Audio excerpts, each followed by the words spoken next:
നമസ്കാരം, വെട്ടൻ ന്യൂസ് എക്സ്പ്രസിലേക്ക് സ്വാഗതം. വെട്ടം പരിയാപുരത്ത് മോഷണം പെരുകുന്നു. പരിയാപുരം KSEB ഓഫീസിന് സമീപത്തെ വളപ്പിൽ ബേക്കറി കടയിലും സമീപത്തെ ചെറയിൽ മൊയ്തീൻകുട്ടിയുടെ വീട്ടിലുമാണ് മോഷണമുണ്ടായത്. കഴിഞ്ഞ ദിവസങ്ങളിലായി പരിയാപുരത്തെ തുണിക്കടയിലും ജുമാ മസ്ജിദിലും ഭഗവതി കോട്ടയിലും മോഷണം നടന്നിരുന്നു. അന്വേഷണം ഊർജിതമാക്കിയതായി തിരൂർ CI KJ ജിനേഷ് പറഞ്ഞു. മയക്കുമരുന്നുമായി യുവാവ് പിടിയിൽ. നിരോധിത മയക്കുമരുന്ന് ഉൽപ്പന്നങ്ങളായ MDMAയും കഞ്ചാവും വിൽപ്പന നടത്തുന്നതിനിടെ കാവഞ്ചേരി സ്വദേശി കൈപ്പാടത്ത് റോട്ടിൽ നൌഫലിനെ തിരൂർ പോലീസ് അറസ്റ്റ് ചെയ്തു. BP-അങ്ങാടി GMUP സ്കൂൾ കായികമേള സംസ്ഥാന സ്കൂൾ കലാമേളയിലെ സ്വർണ്ണ മെഡൽ ജേതാവും വിദ്യാലയത്തിലെ പൂർവ്വ വിദ്യാർത്ഥിയുമായ ഗീതു PK ഉദ്ഘാടനം ചെയ്തു. ഉദ്ഘാടന ചടങ്ങിൽ PTA പ്രസിഡന്റ് അഷ്റഫ് ബാബു അധ്യക്ഷത വഹിച്ചു. മത്സ്യത്തൊഴിലാളികളോടുള്ള കേന്ദ്ര സംസ്ഥാന സർക്കാരുകളുടെ അവഗണനയ്ക്കെതിരെ social democratic trade union Malappuram ജില്ലാ പ്രസിഡന്റ് അത്താഫ് പൊന്നാനി ആനങ്ങാടി മുതൽ പൊന്നാനി വരെ നയിച്ച അവകാശ സംരക്ഷണ യാത്രയ്ക്ക് താനൂർ ടൗൺ വാഴക്കത്തെരുവിൽ സ്വീകരണം നൽകി.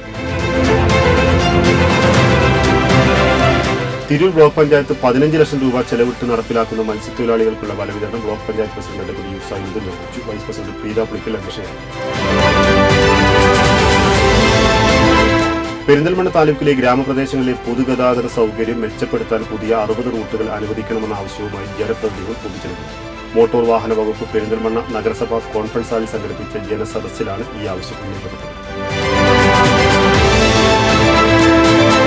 നിരവധി ക്രിമിനൽ കേസുകളിൽ പ്രതികളായ കൊണ്ടോട്ടി പുളിക്കൽ ഒളവട്ടൂർ സ്വദേശി ഷഫീഖ്, പൊന്നാനി ചാണ റോഡ് സ്വദേശി നാലകത്ത് വീട്ടിൽ ഷാഫി, താനൂർ ഒസാൻകടപ്പുറം സ്വദേശി ചെറിയ മൊയ്തീൻ കാനകത്ത് വീട്ടിൽ റാഫി എന്നിവരെയാണ് അറസ്റ്റ് ചെയ്തത്.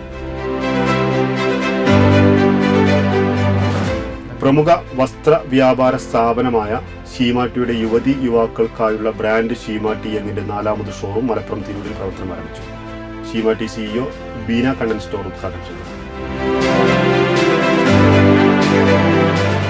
AKSTU തിരൂർ ഉപജില്ലാ കമ്മിറ്റി സ്നേഹാദര കൂട്ടായ്മ സംഘടിപ്പിച്ചു. സൗഹൃദ കൂട്ടായ്മയുടെ ഭാഗമായി കഴിഞ്ഞ വർഷം സർവീസിൽ നിന്ന് വിരമിച്ച AKSTU അംഗങ്ങൾക്കുള്ള യാത്രയപ്പും സ്നേഹാദരവും നടത്തി. മോട്ടോർ തൊഴിലാളി ക്ഷേമനിധി ബോർഡ് മലപ്പുറം ജില്ലാ ഓഫീസ് ക്ഷേമനിധി ബോധവൽക്കരണ ക്യാമ്പയിൻ സംഘടിപ്പിച്ചു. തിരൂർ ജോയിന്റ് RTO സാജു ബക്കർ ഉദ്ഘാടനം ചെയ്തു. ശാസ്ത്ര കൗതുകങ്ങൾ ഉണർത്തി സയൻഷ്യ സ്കൂൾ ശാസ്ത്രമേളയ്ക്ക് തുടക്കമായി. പറവണ്ണ സെലക്ട് ഇംഗ്ലീഷ് മീഡിയം സ്കൂളിൽ വിദ്യാർത്ഥികളുടെ ശാസ്ത്ര അഭിരുചികളെ പങ്കുവെക്കുന്നതിനായി ശാസ്ത്ര ക്ലബിന്റെ നേതൃത്വത്തിലാണ് സയൻഷ്യ എന്ന പേരിൽ ശാസ്ത്രമേളയ്ക്ക് തുടക്കമായത്. Nair service society social service ഡിപ്പാർട്ട്മെന്റിന്റെ ആഭിമുഖ്യത്തിൽ വടക്കൻ മേഖലയിൽപ്പെട്ട താലൂക്ക് യൂണിയനുകളുടെ യോഗം തിരൂർ NSS ഇംഗ്ലീഷ് മീഡിയം സ്കൂളിൽ ചേർന്നു. Taluk union president V Venugopalan Nair ഉദ്ഘാടനം ചെയ്തു. ഇതോടെ ഈ വാർത്താ ബുള്ളറ്റിൻ പൂർണ്ണമാവുന്നു. നന്ദി, നമസ്കാരം.